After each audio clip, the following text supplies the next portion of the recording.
Pastor Praveen పగడాల case ఈ video ఉంటదో delete అయిపోతుందో తెలీదు, సో ముందే చూసేయండి. రాజమండ్రిలో కొన్ని మంత్స్ బ్యాక్ పాస్టర్ ప్రవీణ్ గారు ల్యాండ్ కొన్నారు నామవరం అనే ఊరు దగ్గర.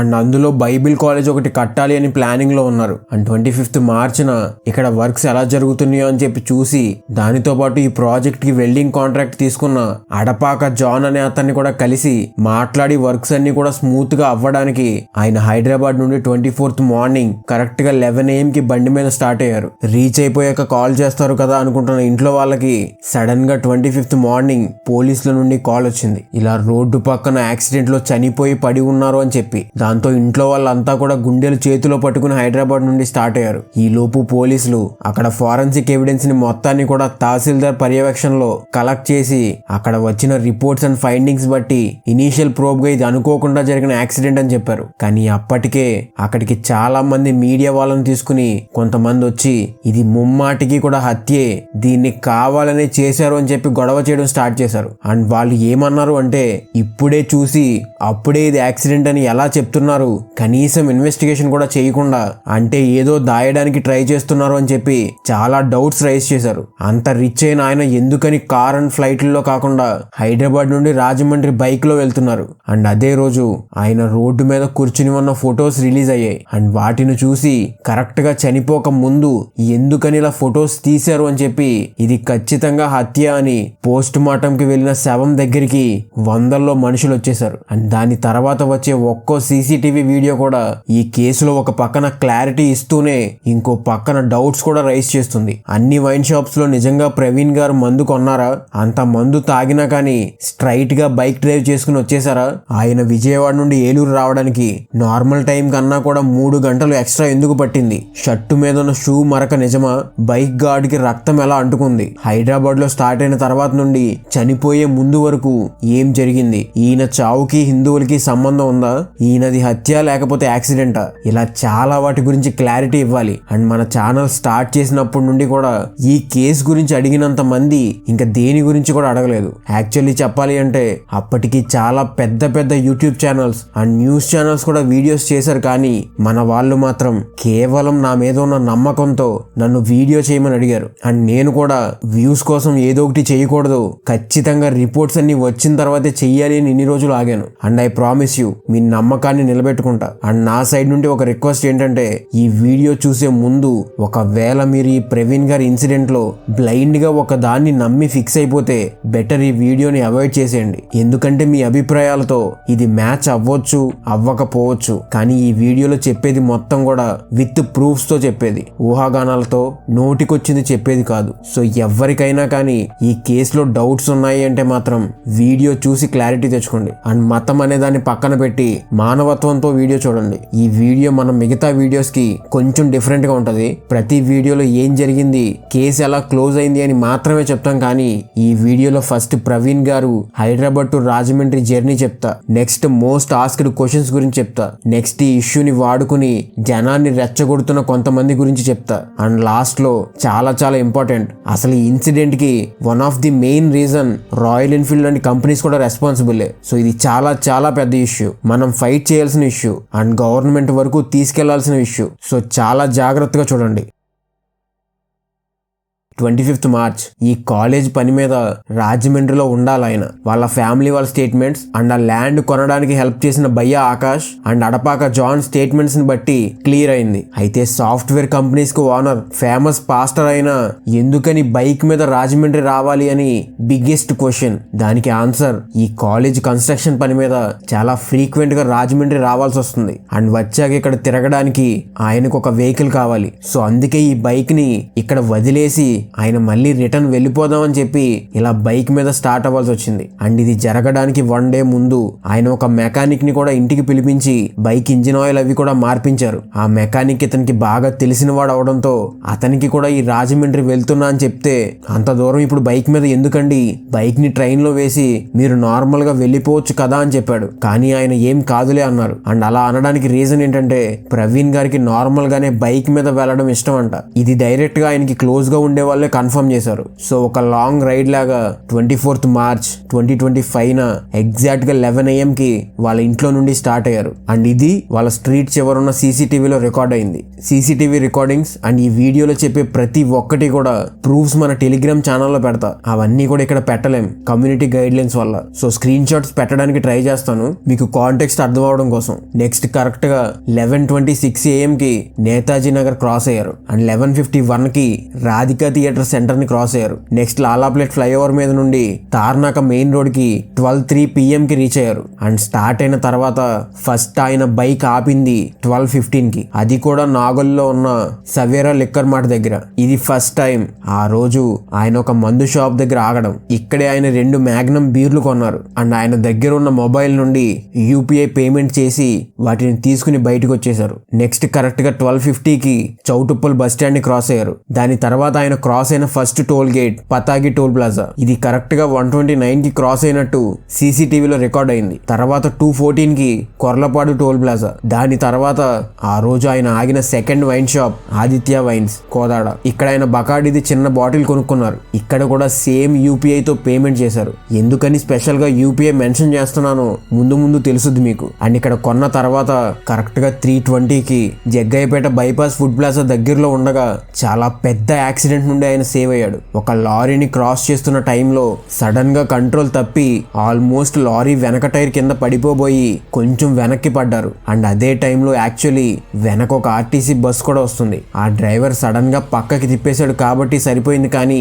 లేకపోతే ఆయనకి ఇక్కడే చాలా పెద్ద యాక్సిడెంట్ అయ్యేది. అండ్ ఇక్కడే బైక్ హెడ్ లైట్ కూడా పగిలిపోయింది. కొంచెం సేపు అక్కడే కూర్చుని ఉన్నారు. అండ్ కొంచెం సేపుకి అక్కడ ఉన్న వాళ్ళు వచ్చి ఆయన్ని లేపారు. ఏమైనా దెబ్బలు తగిలాయని అడిగితే లేదు అని చెప్పి ఆయన మళ్ళీ జర్నీ స్టార్ట్ చేసి ముందుకు వెళ్ళిపోయారు. అండ్ అలా వెళ్ళిన 20 minutes కి కరెక్ట్ గా 3:52 PM కి కేసర టోల్ ప్లాజాకి దగ్గరికి రాగానే కొంచెం డిస్టెన్స్ ఉంది అనగా రోడ్ సైడ్ కి వెళ్ళిపోయి పడిపోయారు మళ్ళీ. ఇది ఆయనకి జరిగిన సెకండ్ ఇన్సిడెంట్. అండ్ ఇక్కడ టోల్ ప్లాజా దగ్గరగా ఉండడంతో అక్కడ ఉన్న మెడికల్ టీం వాళ్ళు అక్కడికి వెళ్ళి ఆయన్ని చూసే టైంకి అక్కడ ఆల్రెడీ ఉన్న కొంతమంది ఆయన్ని లేపితే ఆయన మళ్ళీ బైక్ మీద కూర్చుని ఉన్నారు. ఆయన చేతికి గీసుకున్న దెబ్బలు ఉన్నాయని చెప్పి ఫస్ట్ ఎయిడ్ చేస్తూ ఎక్కడి నుండి వస్తున్నారు ఎక్కడికి వెళ్తున్నారు అని చెప్పి మొత్తం క్వశ్చన్ చేస్తూ ఎందుకో కరెక్ట్ గా లేరు మీరు కొంచెం సేపు రెస్ట్ తీసుకుందరు గాని రండి అని పిలిచినా కానీ ఆయన వినకుండా నేను వెళ్ళిపోతాను పర్లేదు అని చెప్పి అక్కడ నుండి స్టార్ట్ అయ్యారు అని చెప్పి ఆయనకి ఫస్ట్ ఎయిడ్ చేసిన STPL స్టాఫ్ చెప్పారు. నెక్స్ట్ ఆయన 4:45 కి గొల్లపూడిలో ఉన్న ఇండియన్ ఆయిల్ పెట్రోల్ బంక్ కి వెళ్ళి పెట్రోల్ కొట్టించుకున్నారు. ఇది చాలా చాలా ఇంపార్టెంట్ లొకేషన్. ఎందుకంటే ఇక్కడికి ఎంటర్ అయ్యేప్పుడే ఆయన తూలుతూ వస్తున్నారు. అండ్ మార్నింగ్ నుండి కూడా ప్రతి కెమెరాలో కూడా ఫేస్ కి మాస్క్ పెట్టుకునే ఉన్న ఆయన ఈ పెట్రోల్ బంక్ లో మాస్క్ ని కిందకి లాగారు. అండ్ పెట్రోల్ గన్ ని బైక్ హ్యాండిల్ అనుకుని పట్టుకుని కొంచెం ఊగుతూనే పెట్రోల్ కొట్టించుకుని అక్కడ నుండి స్టార్ట్ అయ్యారు. ఇక్కడ కూడా యూపీఐ పేమెంటే చేశారు. సో ఇప్పటి వరకు ఆ మాస్క్ పెట్టుకున్న అతను అసలు ప్రవీణ్ గారు కాదు అని చెప్పిన వాళ్ళకి ఇదొక ఆన్సర్. నెక్స్ట్ దుర్గగుడి ఫ్లైఓవర్ మీదుగా విజయవాడ వెళ్లి కరెక్ట్ గా 5:15 PM కి రామవరపుడు దగ్గరలో ఆయన రోడ్ సైడ్ బండితో పడిపోయారు. ఇది థర్డ్ ఇన్సిడెంట్ ఆ రోజు. కాకపోతే చాలా స్లోగా ఉండి పడడం వల్ల పెద్దగా దెబ్బలేం తగలలేదు. అండ్ బైక్ ని లేపి నిలబడితే ఆయన రోడ్డు పక్కన కూర్చుని ఉన్నారు. అప్పుడే అక్కడ ఉన్న ట్రాఫిక్ పోలీస్ సుబ్బారావు గారికి ఇలా ఎవరో పడిపోయారు అని చెప్పి తెలియడంతో వెంటనే అక్కడికి వెళ్లి ఆయనతో మాట్లాడారు. అండ్ ప్రవీణ్ గారు మాస్క్ పెట్టుకునే ఉన్నారు. సో తాగినట్టు సుబ్బారావు గారికి ఏమీ డౌట్ రాలేదు. ఈయన ఏమనుకున్నాడు అంటే యూజువల్లీ ఈ ఇయర్ విజయవాడలో ఫిబ్రవరిలోనే సమ్మర్ స్టార్ట్ అయిపోయింది. సో ఇంత ఎండలో హైదరాబాద్ నుండి వస్తున్నారు అంటే నీరసంగా ఉండుంటారు, లేదంటే వడదెబ్బ ఏదైనా తగిలుంటదేమో అని ఆయన మాట్లాడుతూనే పోలీసులు యూజువల్లీ ఇలాంటి కేసెస్ లో సేఫ్ సైడ్ కి పిక్స్ తీసుకుంటారు. సో అలాగే అలవాటుగా ఆయన పిక్స్ తీశారు. అవే సోషల్ మీడియాలో కూడా షేర్ అయ్యాయి. అండ్ ఒకవేళ విజయవాడ వాళ్ళు ఎవరైనా చూస్తుంటే ఈ వీడియో మీకు తెలిసి ఉంటది. మన రామరప్పడు సైడ్ వెళ్లేప్పుడు NTRUHS నుండి రామరప్పడు రింగ్ వరకు కూడా వాక్ వే ఒకటి ఉంటది. గార్డెన్ లాగా బారుగా ఆ రోడ్ సైడ్ మొత్తం కూడా ఉంటది. ప్రవీణ్ గారు అక్కడ ఉన్న బెంచ్ మీద నిద్రపోయారు. సరే రెస్ట్ తీసుకుంటున్నారు కదా అని చెప్పి సుబ్బారావు గారు అక్కడ నుండి వెళ్ళిపోయారు. మళ్ళీ 8 కి కరెక్ట్ గా సుబ్బారావు గారి షిఫ్ట్ అయిపోతుంది అన్నప్పుడు ఆయన మళ్ళీ వచ్చి పడుకున్న ప్రవీణ్ గారిని లేపి ఫేస్ వాష్ చేసుకోమని టీ కూడా తెప్పించారు. నైట్ అయిపోయింది, హెడ్ లైట్ కూడా లేదు, ఇప్పుడేం వెళ్తావులే ఇక్కడే ఉండి మార్నింగ్ వెళ్ళు అన్నారు. అండ్ ప్రవీణ్ గారు ముందుకెళ్లి లైట్ బాగు చేయించుకుంటా అని చెప్పి మళ్ళీ అది మెకానిక్ షాప్ కి వెళ్లే ముందే ఊడిపోతుందేమో అని చెప్పి వైర్ తో కడదామని చెప్పి ఆయన అండ్ ఆ టీ షాప్ అతను కూడా వెతకడానికి వెళ్లారు. ఈ లోపు ప్రవీణ్ గారు బైక్ స్టార్ట్ చేసుకుని రైట్ ఇండికేటర్ వేసుకుని అక్కడ నుండి స్టార్ట్ అయి వెళ్ళిపోయారు. అప్పటికి కరెక్ట్ గా టైం 8:47 అవుతుంది. నెక్స్ట్ లైట్ లేకుండానే 9:02కి గన్నవరం నుండి 9:15కి పొట్టిపాడు టోల్ ప్లాజా దాటారు. అండ్ నెక్స్ట్ ఏంటంటే హైవే మీద నుండి కాకుండా ఏలూరు టౌన్ లో నుండి ఆయన వెళ్లారు. అక్కడ కరెక్ట్ గా 10:06 PM కి నిపున్స్ టానిక్ అనే ఇంకో వైన్ షాప్ లో మళ్ళీ ఆయన మందు కొన్నారు. ఈసారి మళ్ళీ 2 బీర్లతో పాటు ఆర్సీ మందు కూడా తీసుకున్నారు అని చెప్తున్నారు. అండ్ ఇక్కడ కూడా యూపీఐ పేమెంటే చేశారు. నెక్స్ట్ కరెక్ట్ గా 11:04కి వెరవల్లి టోల్ ప్లాజా రీచ్ అయ్యి ఆ హైవే మీదనే వెళ్తున్నారు. అండ్ ఇక్కడ అబ్జర్వ్ చేయాల్సింది ఏంటంటే హైవే మీద ఎక్స్ట్రీమ్ రైట్ ఉండే లేన్ హై స్పీడ్ లేన్ అంటారు. ఆ లైన్ లో స్పీడ్ గా వెళ్లే వెహికల్స్ వెళ్తూ ఉంటాయి. కానీ ప్రవీణ్ గారు హెడ్ లైట్ లేని బైక్ ని జస్ట్ ఇండికేటర్ వేసుకుని ఆ లేన్ లో వెళ్తున్నారు. కొవ్వూరు టోల్ ప్లాజా 11:31కి రీచ్ అయ్యారు. అండ్ 11:41కి కేశవ ఎమర్జెన్సీ హాస్పిటల్ క్రాస్ అయ్యారు. నెక్స్ట్ కొంతమూరు దగ్గరున్న నయారా పెట్రోల్ బంక్ కి ఆపోజిట్ సైడ్ న కరెక్ట్ గా 11:42కి ఈ ఇన్సిడెంట్ జరిగింది. అయితే ఆ సీసీటీవీస్ ని టెస్ట్ చేసిన ల్యాబ్స్ ఏం చెప్తున్నాయి అంటే ఆయన బైక్ కి ఎలాంటి వేరే వెహికల్ కూడా తగలలేదు, బైకే స్కిడ్ అయిపోయి పడిపోయింది అని చెప్తున్నారు. అండ్ నెక్స్ట్ డే మార్నింగ్ అక్కడ ఉన్న లోకల్స్ చూసి చెప్పే వరకు కూడా ఎవ్వరికి దీని గురించి తెలియదు. అండ్ పోలీసులు వచ్చాక ఇనీషియల్ అనాలిసిస్ లో తెలిసింది ఏంటంటే కంకర రాళ్ళలోకి స్పీడ్ గా వెళ్లడం వల్ల బైక్ స్కిడ్ అయి బ్యాలెన్స్ తప్పి పక్కనే ఉన్న గోతులో పడిపోయారు ఇద్దరు అని ఇనీషియల్ ప్రోబ్ ఇచ్చారు. అండ్ యాక్చువల్లీ క్రైమ్ ఏదైనా కానీ అక్కడ 2 ప్రోబ్స్ ఉంటాయి. ఫస్ట్ ఇది ఇనీషియల్ ప్రోబ్, అంటే అక్కడికి వెళ్ళగానే ఉన్న సినారియోస్ అండ్ సిచ్యువేషన్ ని చూసుకుని ఎవిడెన్స్ ని చూసుకుని ఒక ఐడియాకి రావడం. ఇది కరెక్ట్ అవ్వచ్చు కాకపోవచ్చు. దీని తర్వాత ప్రాపర్ గా ఇన్వెస్టిగేషన్స్ చేసి ఫైనల్ ప్రోబ్ ని రిపోర్ట్స్ లో సబ్మిట్ చేస్తారు. ఈ రెండిటికి తేడా తెలియని వాళ్ళు పోలీసులు వెంటనే ఎందుకు యాక్సిడెంట్ అని చెప్పారు అంటున్నారు. ఇది జస్ట్ ఇనీషియల్ ప్రోబ్ మాత్రమే. నెక్స్ట్ ఆయన బాడీని పోస్ట్ మార్టం కి పంపించారు. అండ్ అలాగే 25th మార్చిన ప్రవీణ్ గారి బావగారు ఒకరు వచ్చి ఇది సస్పిషియస్ డెత్ గా ఉంది, సో కంప్లైంట్ రిజిస్టర్ చేయండి అంటే పోలీసులు రిజిస్టర్ చేసి ఇన్వెస్టిగేషన్ కూడా స్టార్ట్ చేశారు. పోస్ట్ మార్టం రిపోర్ట్స్ 3 days లోనే రావాలి అని రూల్ లేదు. కొన్ని టాక్సికాలజీ రిపోర్ట్స్ డిలే అవుతాయి. అండ్ పోలీసులు అన్ని రిపోర్ట్స్ అండ్ ఎవిడెన్స్ వచ్చాక అందరికీ చెప్పి కేసు క్లోజ్ చేద్దామని చెప్పి వెయిట్ చేశారు. అండ్ ఎవరైతే దీని మీద అనుమానాలు ఉన్నాయన్నారో అందరికీ కూడా నోటీసులు ఇచ్చి ఎవిడెన్స్ ఏమైనా ఉంటే ఇవ్వమని అడిగారు. అండ్ ఈవెన్ ఒకవేళ మీ దగ్గర ఎవిడెన్స్ లేకపోయినా కానీ ఎక్కడికి వెళ్తే ఎలా వెళ్తే దొరికే ఛాన్స్ ఉందో కొంచెం చెప్పండి, మేము ఇన్వెస్టిగేషన్ చేస్తామని కూడా టైం ఇచ్చారు. కానీ కెమెరా ముందు నోటికొచ్చింది మాట్లాడిన ఏ ఒక్కరూ కూడా ఎలాంటి ఆధారాలు కానీ లేకపోతే ఎవిడెన్స్ దొరికే వే కానీ చెప్పకుండా ఓన్లీ వాళ్ళ ఇమాజినేషన్ కి అనిపించింది మాత్రమే చెప్పారంట. దాంతో పోలీసులు ఈ 18 రోజుల్లో పోలీసులు 400కి పైగా సీసీటీవీ ఫుటేజెస్ ని అండ్ 92 మంది సాక్షుల్ని ఇన్వెస్టిగేట్ చేసి ఇచ్చిన ఫైనల్ రిపోర్ట్ ఏంటంటే ప్రవీణ్ పగడాల గారికి జరిగింది సెల్ఫ్ మేడ్ యాక్సిడెంట్ అని. అండ్ ఆల్రెడీ ఆ రోజు జరిగిన యాక్సిడెంట్స్ వల్ల వచ్చిన ఇంజురీస్ తో పాటు ఆ నైట్ జరిగిన 4th యాక్సిడెంట్ లో తల వెళ్లి రాయికి తగలడం వల్ల స్పాట్ లో చనిపోయారని చెప్పి ఆటోప్సీ రిపోర్ట్స్ లో వచ్చింది. అండ్ టాక్సికాలజీ రిపోర్ట్స్ లో ఏంటంటే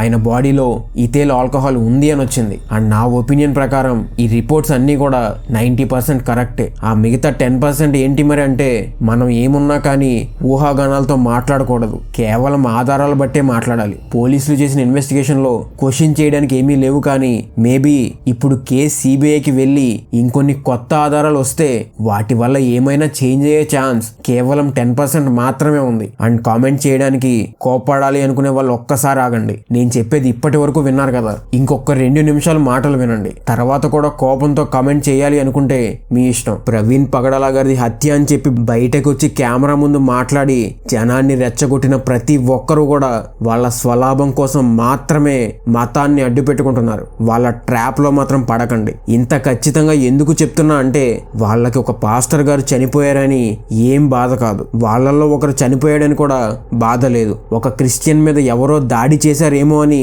అనుమానాలు కాదు. నీకెలా తెలుసు? నువ్వు వెళ్ళి చూసావా అంటే కరెక్ట్ గా March 24th నైట్ కరీంనగర్ లో ఉండే కనకపూడి కరుణాకర్ గారు ఒక పాస్టర్, 55 years ఏజ్ ఆయనకి. ప్రవీణ్ గారి కన్నా ముందు నుండే దేవుడి సేవలో ఉన్నారు. అయితే 24th నైట్ హనుమకొండ నుండి కరీంనగర్ వెళ్తుండగా దారిలో రోడ్ కన్స్ట్రక్షన్ అవుతుంది అని చెప్పి హైదరాబాద్ రోడ్ వైపు నుండి వస్తున్నప్పుడు గోపాల్పూర్ క్రాసింగ్ దగ్గర ఆయన కార్ ని ర్యాష్ గా వస్తున్న ఒక ట్రక్ గుద్దడంతో అక్కడికక్కడే చనిపోయారు. సేమ్ డే జరిగింది. కానీ ఈ సో కాల్డ్ పీపుల్ ఎందుకని అక్కడికి వెళ్ళి కనీసం ఆయన ఫ్యామిలీని పలకరించలేదు అంటే దానికి రీజన్ ఏంటో తెలుసా? అక్కడికి వెళ్తే మీడియా అటెన్షన్ రాదు కాబట్టి. ప్రవీణ్ గారు పాపులర్, ఆయన శవం దగ్గరికి వస్తే పాపులర్ అవ్వచ్చు కాబట్టి, అండ్ దీని వల్ల జనాన్ని రెచ్చగొట్టొచ్చు కాబట్టి. ఇందులో రాజమండ్రి ఎక్స్ఎంపీ జీవి హర్షకుమార్ గారి దగ్గర నుండి చాలా మంది ఉన్నారు. వాళ్ళకి కావాల్సిన కావాల్సిన దానికోసం మిమ్మల్ని ఎమోషనల్ గా మ్యానిపులేట్ చేస్తున్నారు అంతే. సో ఇది మీరు అర్థం చేసుకుంటే, చెప్పేది వినాలి అనుకుంటే మీకు ఉన్న డౌట్స్ ని ఇప్పుడు ఒక్కొక్కటి క్లారిఫై చేస్తా. ఆల్రెడీ బైక్ ఎందుకు యూజ్ చేశారు, ఎందుకని పోలీసులు వెంటనే యాక్సిడెంట్ అనేసారు అనడానికి క్లారిటీ ఇచ్చేసా. సో మిగతా వాటి గురించి మాట్లాడతా. ఫస్ట్ ది షర్ట్ మీద ఉన్న shoe mark and bike guards కున్న రక్తం ఎలా అయ్యింది అని. ఇది నేను చెప్పాలి అనుకుంటున్న మేజర్ విషయం. అక్కడ సీన్ లో బైక్ వెళ్లి ప్రవీణ్ గారి మీద పడింది. అంటే ప్రవీణ్ గారు కింద ఉంటే బైక్ వచ్చి ఆయన మీద పడింది. ఇక్కడ మీరు స్క్రీన్ మీద ఇమేజ్ చూడొచ్చు. అయితే నెక్స్ట్ డే ఫారెన్సిక్ టీమ్ వచ్చాక ఆయన పైన పడి ఉన్న బైక్ ని రివర్స్ చేశారు ఫర్ కలెక్టింగ్ శాంపుల్స్. సో మీరు చూసిన గార్డ్ ఏదైతే ఉందో అదే ఆయన మీద పడిన సైడ్ ఉన్న గార్డ్. అండ్ షర్ట్ మీద ఉన్నది షూ గుర్తు కాదు, జస్ట్ అక్కడ పడేప్పుడు రోడ్ అండ్ ఆ పక్కన ఉన్న మట్టి అంతే. ఇందులోనే ఇంకోటి ఏంటంటే, ఎందుకని అంత పెద్ద యాక్సిడెంట్ జరిగితే మరి దెబ్బలు ఎందుకు లేవు అని. యాక్చువల్లీ మీరు చూసిన ఆయన ఫొటోస్ చాలా తక్కువ. ఆయన ఫేస్ ఎలా అయిపోయిందో మీరు నిజంగా చూసి మాట్లాడుతున్నారా? చూడకపోతే ఇమేజెస్ పెడతా నేను టెలిగ్రామ్ లో. కొంచెం దారుణంగా ఉంటాయి ఆ ఇమేజెస్. చూడగలను అనుకుంటే వెళ్ళి చూడండి. సెకండ్, ఫేస్ కి మాస్క్ ఎందుకు తీయలేదు అండ్ ఆయన పాస్టర్ కదా, మందు ఎందుకు తాగుతారు అని. ఈ రెండిటికి ఆన్సర్ ఇంటర్లింక్డ్. ప్రవీణ్ గారు పాస్టర్ కాకముందు ఆయనకి అలవాటు ఉంది అని ఆయనే చెప్పారు. And Timothy chapter 3 verse 1-7 and Titus chapter 1 verses 5-9 లో పాస్టర్ ఎలా ఉండాలి, ఏం చెయ్యకూడదు అని చెప్తారు. అందులో ఏంటంటే మందు తాగకూడదు. ఎందుకు అంటే జడ్జిమెంట్ ని అది బ్లర్ చేస్తుంది కాబట్టి. అండ్ పాస్టర్ అనే ఆయన ఎప్పుడు కూడా పీపుల్ కాల్ కి రెస్పాండ్ అవ్వడానికి రెడీగా ఉండాలి అని చెప్పి. అండ్ ఇన్ఫాక్ట్ చెప్పాలి అంటే ఏ క్రిస్టియన్ కూడా మందు తాగకూడదు, అది ఒక వ్యసనం. సో చాలా మంది మానేస్తారు, కానీ అది ప్రాక్టికల్ గా జరుగుద్దా అంటే జరగదు. ఎక్కడైనా కొంతమంది కేవలం వైన్ మాత్రమే తీసుకుంటారు అండ్ ఇంకొంతమంది తాగుతారు కూడా. ఇది ఆ రిలీజియన్ అనే కాదు, ఏ రిలీజియన్ లో అయినా కానీ ఇది కామన్ గా జరిగేదే. అండ్ ఈ క్వశ్చన్ రైజ్ చేసిన one of the main person pastor Abhinay Darshan గారు. ఆయనే చెప్పారు ఆయన కూడా ఒకప్పుడు మత్తు పదార్థాలు కూడా తీసుకున్నారు అని చెప్పి. మరి నాకైతే ఈ పాస్టర్ అభినయ్ గారిది ఎక్కడ కూడా తీసుకుంటున్నట్టు పబ్లిక్ గా అవైలబుల్ ఉన్న ఫొటోస్ కనిపించలేదు అంటే మరి ఆయన తీసుకోలేదు అనుకోవాలా, ఆర్ ఆయనే చెప్తున్నారు కాబట్టి తీసుకున్నారు అనుకోవాలా? వినడానికి ట్రికీగా ఉండొచ్చు, కానీ ఇదే నిజం. ఎందుకంటే ఇవి 4 గోడల మధ్యలో నలుగురు కావాల్సిన వాళ్ళ మధ్యలో జరిగేవి. అండ్ అభినయ్ గారే చెప్పారు, యూజువల్ గా చర్చికి వెళ్లే వాళ్ళైనా కానీ ఎవ్వరికి తెలియకుండానే జాగ్రత్తగా చూడకుండా తెచ్చుకుని తాగుతారు అని. మరి అది ప్రవీణ్ గారి కేసులో ఎందుకు అప్లై అవ్వదు అని నేను అడుగుతున్నా. అండ్ ఆయన తాగుతారా లేదా అనేది అది పర్సనల్ చాయిస్. తాగుతున్నట్టు సీసీటీవీస్ లో ఎక్కడా లేదా అంటే, పోలీసులు అయితే బిఫోర్ టైం ఆయన ఇలాగే రాజమండ్రి వచ్చేటప్పుడు కూడా 2 చోట్ల వైన్ షాప్స్ లో ఆగి మందు కొనుక్కున్నారు అని చెప్పి యూపీఐ పేమెంట్స్ చూపిస్తున్నారు. కానీ ఈ తాగుతూ ఉన్న సీసీటీవీస్ మాత్రం ఎక్కడా మరి రిలీజ్ చేయలేదు. అండ్ వాళ్ళ దగ్గర ఉందో లేదో కూడా తెలియదు మరి. అండ్ ప్రవీణ్ గారి ఫ్యామిలీ వాళ్ళు కూడా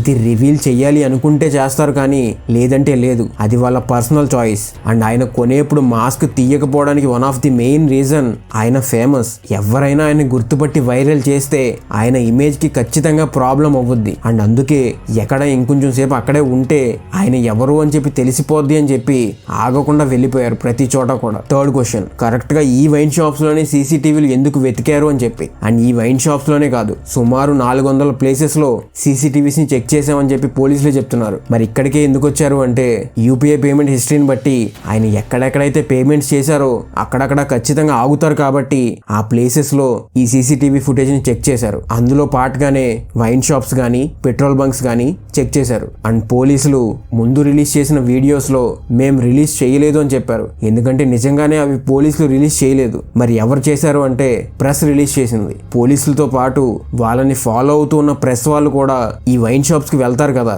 అండ్ ఒకసారి పోలీసులు వచ్చి వైన్ షాప్ లో సీసీటీవీలు చెక్ చేసి ఇది ప్రవీణ్ గారికి కనెక్ట్ అయ్యి ఉంది అని తెలిస్తే ఆ న్యూస్ ఎంత తొందరగా స్ప్రెడ్ అవుద్దో మీకు కూడా తెలుసు. సో అలా బయటకు వచ్చిన సీసీటీవీలే, కానీ పోలీసులు ఇంతకు ముందైతే మాత్రం వాటిని పబ్లిక్ గా అవైలబుల్ చేయలేదు.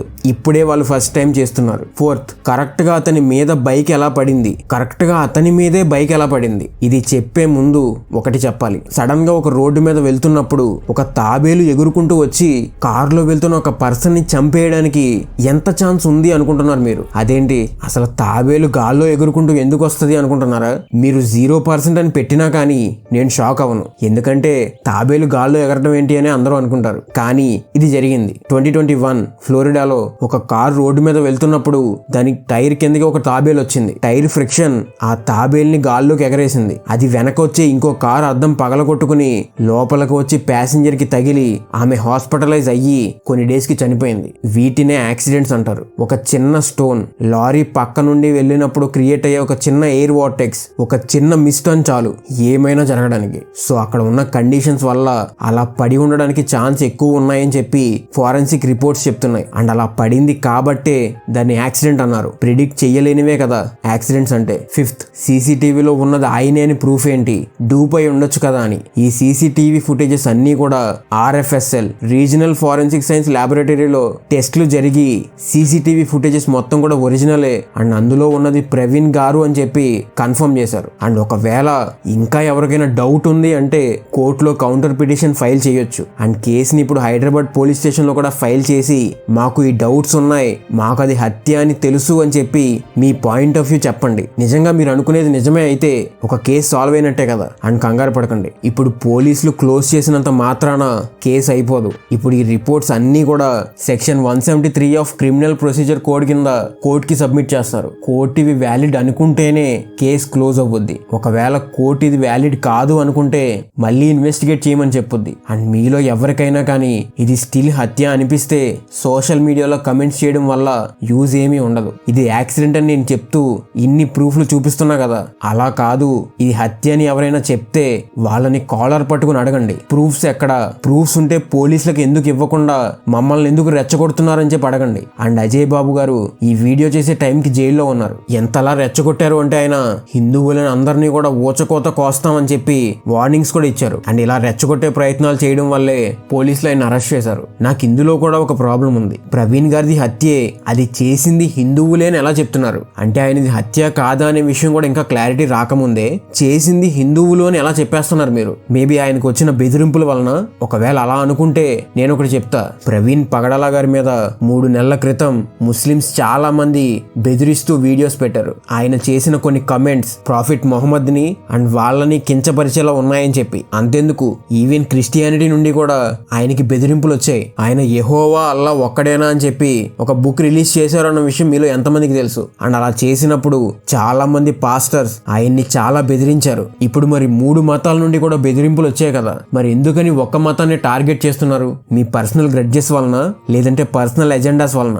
ఎందుకని వాటిని జనం మీద రుద్ది మతానికి మధ్యలో గొడవలు పెట్టాలని చూస్తున్నారు? మీరు పాపులర్ అయితే మీకు డొనేషన్స్ ఎక్కువ వస్తాయనా, లేదంటే ఇంకేమైనా అనుకుంటున్నారా? అండ్ ఇంకో విషయం ఏంటంటే, మీరు కావాలి అని చేసిన ఈ పనుల వల్ల ఒక్క క్రిస్టియన్లో అయినా హిందువుల మీద హేట్రెడ్ వచ్చినా, ఒక్క హిందువులో అయినా క్రిస్టియన్స్ మీద హేట్రెడ్ వచ్చినా కానీ మాథ్యూ చాప్టర్ 5:9, మాథ్యూ 5:21-22లో మీరు దేవుడి ప్రేమకి అర్హులు కాదు, ఎందుకంటే అందులో ఈ హేట్రెడ్ అనే దాన్ని హత్యతో సమానం అని చెప్పారు. అండ్ నా సైడ్ నుండి ఒక్కటే రిక్వెస్ట్ ఏంటంటే, మీది ఏ రిలీజన్ అయినా కానీ పక్క రిలీజన్ ద్వేషించడం ఆర్ దాని గురించి తప్పుగా మాట్లాడడం చేయకండి. అలా చేయడం వల్లే ఈ హేట్రెడ్ అనేది పెరుగుతూ వస్తుంది. ఇది అన్ని మతాల వారికి చెప్తున్నా. మీరు ఒకవేళ ఒక మీటింగ్ లో మాట్లాడాలి అంటే మీ దేవుడి గురించి మాట్లాడుకోండి, అంతేగాని మిగతా మతాల గురించి ఒకరినొకరు తీసుకుని తిట్టుకుని దేవుళ్ళని ఎందుకు తక్కువ చేస్తున్నారు? ఫైనల్ గా ఒకటే చెప్తా, ఆయనది యాక్సిడెంట్ అని ప్రూఫ్స్ కనిపిస్తున్నాయి. సో 90% మనం అవి అగ్రీ చేయాల్సిందే. స్టిల్ డౌట్ ఉంది అంటే కోర్టులో ప్లీ వేసి సిబిఐకి అప్పగించి కేసుని పెద్దది చేయొచ్చు. కానీ ఆయన సొంత ఇంటి నుండి ఒక్కరికి కూడా ఆయన చావు మీద అనుమానాలు లేవు అని ఆయన వైఫే పోస్ట్ మార్టం కూడా వద్దు, మేము తీసుకెళ్లిపోతాం అని అడిగారు. అండ్ ఇప్పటికే దీని వల్ల ఆయన తాగుతాడు అని ఇలా చాలా విషయాలు బయటకు వచ్చి ఆయన యాక్సిడెంట్ గా చనిపోయినా కానీ ఆయన క్యారెక్టర్ ని మీ రేజ్ వల్ల మీరు చంపేశారు. అండ్ మీ రేజ్ ని మీరు ఎక్కడ చూపించాలో తెలుసా? ఆయన చావుకి one of the main reason drunk and drive అయితే, ఇంకో మేజర్ రీజన్ చాలా మంది అసలు దీని గురించి పట్టించుకోకుండా వదిలేసిన రీజన్, మీరందరూ కూడా కలిసి ఫైట్ చేయాల్సిన రీజన్, హెల్మెట్ పెట్టుకుని ఉన్నా కూడా తలకి దెబ్బ తగిలి చనిపోవడం ఏంటి అని దీని గురించి ఫైట్ చేయాలి మీరు. అండ్ ఇది హిందువుగా, క్రిస్టియన్ గా, ముస్లిం గా కాదు, అందరూ కలిసి ఫైట్ చేయాలి. ఏంటిది అంటే, ఇండియాలో హాఫ్ ఫేస్ హెల్మెట్లు వాడకూడదు అని మీలో ఎంతమందికి తెలుసు? Motor vehicle acts 1982 specifically section 129 ప్రకారం రైడర్స్ అందరూ కూడా ప్రొటెక్టివ్ గేర్ ని యూజ్ చేయాలి. అండ్ ఆ ప్రొటెక్టివ్ గేర్ ఏమేం ప్రొటెక్ట్ చేయాలి అని చెప్పి చాలా క్లియర్ గా చెప్పారు. అండ్ మన భాషలో చెప్తా, ఫుల్ ఫేస్ హెల్మెట్స్ తో కంపేర్ చేస్తే హాఫ్ ఫేస్ హెల్మెట్స్ కొంత పార్ట్ ని మాత్రమే ప్రొటెక్ట్ చేస్తాయి. అండ్ ఈ విషయం మీకు కూడా తెలుసు. ఇది మెయిన్లీ చిన్న ఏరియాని ప్రొటెక్ట్ చేయదు. అండ్ మన ఇండియాలో జరిగే రోడ్ యాక్సిడెంట్ లో 35% చావులు ఈ చిన్న ఏరియాకి తగలడం వల్లే జరుగుతున్నాయి. అండ్ చాలా స్టేట్స్ లో, ఈవెన్ ఆంధ్రాలో కూడా ఈ హాఫ్ ఫేస్ హెల్మెట్లు పెట్టుకోవడం యాక్సెప్ట్ యాక్సెప్టబుల్ కాదు. అయినా కానీ ఎందుకని రాయల్ ఎన్ఫీల్డ్ లాంటి పెద్ద కంపెనీ వాళ్ళ బైక్స్ తో పాటు వచ్చే కిట్ లో ఈ హాఫ్ ఫేస్ హెల్మెట్ ఇస్తున్నారు అంటే లీగల్ గా ఒక లూప్ హోల్ ఉంది.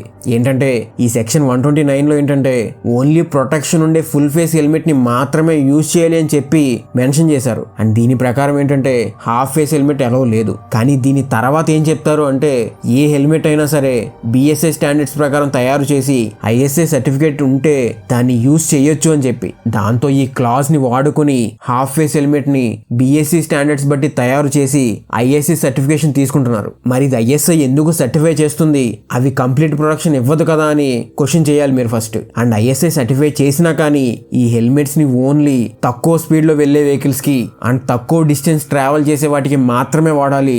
లాంగ్ రైడ్స్ కి అండ్ హైవే రైడ్స్ కి వీటిని వాడకూడదు అని చెప్పి స్పెసిఫిక్ గా వాళ్ళ సర్టిఫికేట్ లో మెన్షన్ చేస్తుంది. మరి రాయల్ ఎన్ఫీల్డ్ విషయంలో ఏం జరుగుతుంది అంటే బైక్ కొన్నప్పుడు వాళ్ళు హాఫ్ ఫేస్ హెల్మెట్ ని వాళ్ళ కిట్ లో ఇంక్లూడ్ చేసిస్తారు. అది ISI సర్టిఫైడే కానీ not allowed in highway rides and not safe. మరి అయినా ఎందుకు ఇస్తున్నారు అని ఇదే క్వశ్చన్ కి ఆన్సర్ కోసం అని చెప్పి నేను నాకు తెలిసిన ఆర్య షోరూమ్ లో కూడా మాట్లాడడం జరిగింది. వాళ్ళు చెప్పిన ఆన్సర్ ఏంటంటే వాళ్ళు హాఫ్ ఫేస్ హెల్మెట్స్ ఇస్తారు. అలాగే ఒకవేళ కస్టమర్ కావాలి అనుకుంటే ఎక్స్ట్రా మనీ ఇచ్చి ఫుల్ ఫేస్ హెల్మెట్ తీసుకోవచ్చు. అప్పుడు నేను అడిగా అదేంటి హాఫ్ ఫేస్ హెల్మెట్ ని కిట్ లో నుండి తీసి ఫుల్ ఫేస్ ఇవ్వచ్చు కదా అని. దానికి ఆన్సర్ ఏంటంటే ఫస్ట్ అయితే కాస్ట్ విషయం. Half face helmet full face helmet కన్నా కూడా కాస్ట్ తక్కువ ఉంటుంది. సో దాన్ని కిట్ లో ఇంక్లూడ్ చేస్తున్నారు. దీంట్లో వాళ్ళు సేవ్ చేసేది కేవలం 1000-2000 మాత్రమే కానీ చేస్తున్నారు. అండ్ నెక్స్ట్ ఏంటంటే వాళ్ళకు వచ్చే చాలా మంది కస్టమర్స్ ఈ హాఫ్ ఫేస్ హెల్మెటే కావాలి అని చెప్పి అడుగుతున్నారంట. సో అందుకే డిఫాల్ట్ గా ఈ హాఫ్ ఫేస్ హెల్మెట్ పెడుతున్నామని చెప్తున్నారు. అండ్ నేను కొంతమంది ఆర్య యూజర్స్ ని కూడా అడిగా